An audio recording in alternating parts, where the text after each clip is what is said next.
దసరా లోపు రుణమాఫీ పూర్తి చేయాలి, అప్పటిదాకా రేవంత్ రెడ్డిని వదిలిపెట్ట. మాజీ మంత్రి MLA Harish Rao hot comments అంట. ఇచ్చిన మాట ప్రకారం రైతులందరికీ 2 లక్షల రుణమాఫీ చేసే వరకు విడిచిపెట్టరని, దసరా లోపు పూర్తి చేయకుంటే సీఎం రేవంత్ రెడ్డి గుండెల్లో నిద్రపోతారని మాజీ మంత్రి MLA Harish Rao hot comments చేశారు.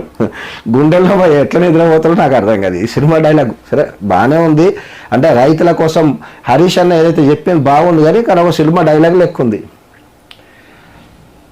సీఎం యనుమల రేవంత్ రెడ్డిని కాదని ఎగవేతల రేవంత్ రెడ్డి అని విమర్శించారు. రుణమాఫీ, రైతు భరోసా, పంట బోనస్ హామీలను వెంటనే అమలు చేయాలని డిమాండ్ చేస్తూ నుంగునూరు మండల కేంద్రంలో బీఆర్ఎస్ ఆధ్వర్యంలో ఇవాళ రైతు ధర్నా నిర్వహించారు. ఈ సందర్భంగా హరీష్ రావు మాట్లాడుతూ పూర్తి స్థాయిలో రుణమాఫీ చేయకముందే ఎమ్మెల్యే పదవికి రాజీనామా చేయాలని సీఎం సవాల్ విసరడం హాస్యాపదమని అన్నారు. దసరా నాటికి రుణమాఫీ కాకుంటే రైతులతో కలిసి సెక్రటేరియట్ ముట్టడి